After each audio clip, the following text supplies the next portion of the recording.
Manganese की principal और क्या है। ठीक है, अगर इसमें आपको ऑप्शंस आते हैं तो आपको दोनों ऑप्शंस आ सकते हैं मैग्नीज की प्रिंसिपल और पर। एक ऑप्शन आ सकता है ब्रोनाइट भी, Mn3O4 भी और पैरेलिसाइट भी। तो मैग्नीज की जो प्रिंसिपल और अपन टिक करेंगे दैट वन इज ब्रोनाइट नॉट पैरेलिसाइट।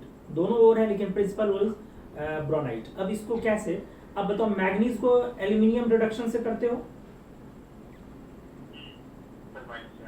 तन्मय? हाँ, प्रकृति ध्यान है ना? हाँ चलो ठीक है, आप पेन लो, दोनों पेन लो कॉपी पे। ठीक है, लिखो first reaction is MnO2 plus Al।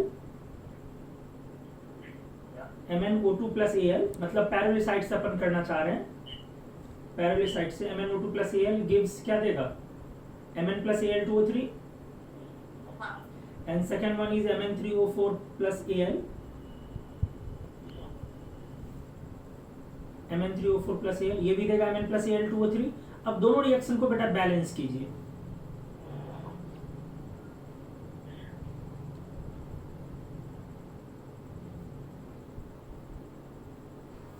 मैंने बोला है कि दोनों रिएक्शन को बैलेंस करना।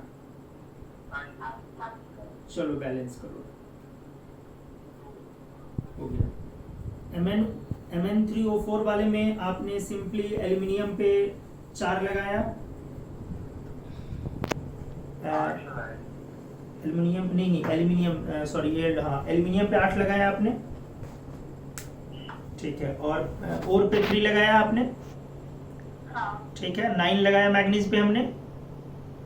और नीचे वाले में आ जाओ, MnO2 पे हमने 3 लगाया, Al2O3 पे 2 लगाया, एल्यूमिनियम पे 4 लगाया है और मैग्नीज पे 3 लगाया है। ठीक है, अब ये देखो, अगर पैरेलिसाइट पे जाए तो 4 मोल एल्यूमिनियम अगर कंज्यूम हो रहा है तो 3 मोल पैरेलिसाइट और कंज्यूम हो रहा है बेटा, और ऊपर वाले में 8 मोल में 3 मोल कंज्यूम हो रहा है। Am I right? तो और कंजम्पशन किस में ज्यादा है?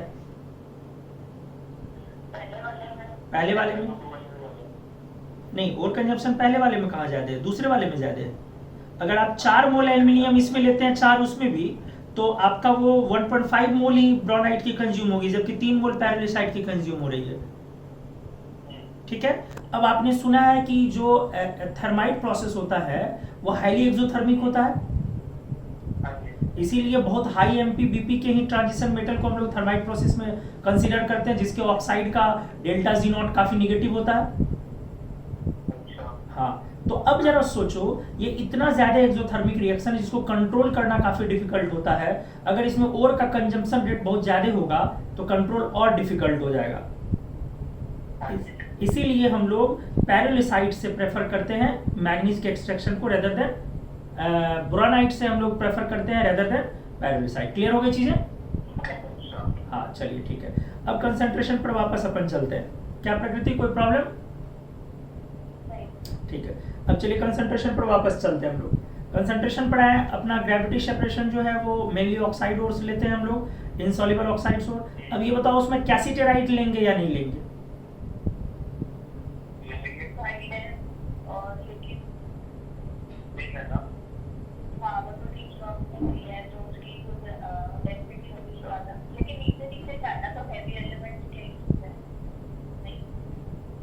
एकदम लेंगे, एग्जैक्टली लेंगे बेटा। एल्यूमिनियम ऑक्साइड इनसॉल्युबल ओर है, ठीक है, और कैसिटेराइट सॉरी Al2O3 मैं कह रहा हूँ, SnO2 जो है वो इनसॉल्युबल ओर है, और दूसरी बात टीन नीचे का मेटल है तो उसकी डेंसिटी भी ज्यादा है। ठीक है, इसलिए कैसिटेराइट को लेंगे। अगर आपसे बोला जाए कि ये जो ग्रेविटी सेपरेशन प्रोसेस है इधर बाय हाइड्रोलिक वॉशिंग और बाय विलफ्लेटेबल, तो इससे मेनली कौन से गैंग्स हटते हैं? हाँ गुड, उस गैंग को मेनली क्या बोलते हैं? मेनली वो क्या होता है?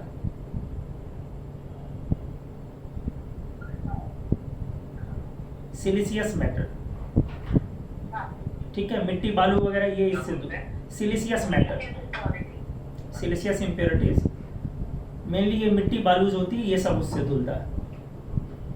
ठीक है, चलिए इसके बाद आते हैं हम लोग मैग्नेटिक सेपरेशन पर। मैग्नेटिक सेपरेशन में अपन किसको लेते हैं? कौन, और या गैंग? इम्प्योरिटी और ओटी मैग्नेटिक कंपोनेंट हो गया, एक होता है और एक नहीं होता। हाँ, मेनली ये है कि दो, चलो थियरी तो ये है कि दो में से कोई एक हो जाए, ठीक है, मैग्नेटिक और दूसरा नॉन मैग्नेटिक, लेकिन मेनली इससे फेरोमैग्नेटिक ओर्स को हम लोग कंसंट्रेट करते हैं, फेरोमैग्नेटिक ओर्स, जिसकी वजह से कि क्रोमाइट भी इजीली आ जाता है। अब इसमें कैसिटेराइट को ले सकते हैं या नहीं ले सकते हैं?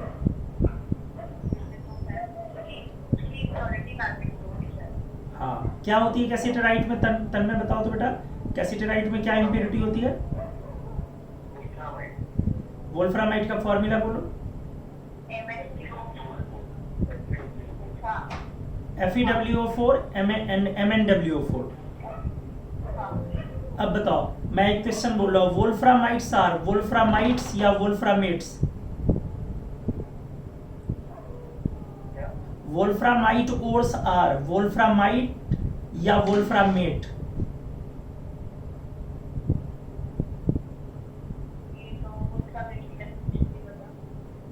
कैसे? Chromate is CrO4 double minus, wolframate is WO4 double minus. जैसे FeWO4 है तो इसमें टंगस्टन का क्या ऑक्सीडेशन स्टेट है? +6 ना। FeWO4 इक्वल्स टू FeO है, मतलब FeWO4 is mixture of FeO and WO3, तो W पर +6 है, यहाँ वोल्फ्रेट आएगा यहाँ से। तो वोल्फ्रामाइट ओर्स जो होते हैं ये एक्चुअली वोल्फ्रामाइट नहीं होते हैं, ये वोल्फ्रेट सॉल्ट होते हैं। क्लियर है? हाँ, WO4 2 माइनस में इसमें आ गया। ठीक है, चलिए, तो कैसिटेराइट को अपन इसलिए लेते हैं कि ये दोनों है। अब इसमें एक क्वेश्चन 2012 का IIT का मेरे को याद आ रहा है, क्योंकि मैंने पढ़ाया था उस समय, अच्छे से ध्यान था कि वो IIT 2012 में पूछा ही गया था कि which of the following is are correct regarding cassiterite ore. तो उसमें एक ऑप्शन बेटा डाला गया था tungsten impurity, sorry iron impurity, और एक ऑप्शन डाला गया था कॉपर इम्प्योरिटी। तो और तीसरा ऑप्शन था कार्बन बेस्ड रिडक्शन, और चौथा ऑप्शन था सेल्फ प्रोडक्शन। तो ऑब्वियस है सेल्फ प्रोडक्शन तो नहीं होगा, कार्बन बेस्ड होगा, आयरन इम्प्योरिटी भी होगी, कॉपर इम्प्योरिटी होगी या नहीं होगी? नहीं होगी। मैंने पढ़ाया था उस साल की कॉपर इम्प्योरिटी होती और IIT ने उस साल जो करेक्ट आंसर दिया था वो दिया था बस आयरन इम्प्योरिटी और carbon based reduction, copper impurity को कंसीडर नहीं किया। तो हमने जो पढ़ाया बच्चों ने बना के आया तो उनकी गलत हो गई। लेकिन अगले साल IIT ने अपने वेबसाइट पे जब आंसर को फिर से रेक्टिफाई किया तो कॉपर इम्प्योरिटी को कंसीडर कर लिया नेक्स्ट ईयर। तो ये जानिए, कभी कभी कुछ गैंग्स माइनर होते हैं बेटा, कभी कभी होता है क्या नहीं, किस्मत वाली भी चीजें होती है कि सही पढ़ के भी किसी किसी का गलत हो जाता है, तो उससे अपन को कोई फर्क नहीं पड़ता, अपन को सही पढ़ना चाहिए हमेशा। नहीं तो सही चीजें ये हैं कि कैसिटेराइट ओर में CuFeS2 गैंग भी पाए जाते हैं।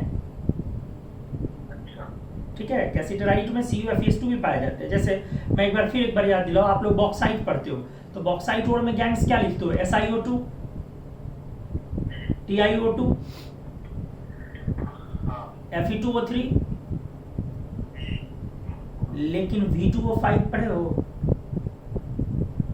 हाँ, तो जानो उसमें, हाँ उसमें V2O5 भी ऐड करो, V2O5 भी पाया जाता है। ठीक, V2O5 वेनेडियम पेंटाऑक्साइड।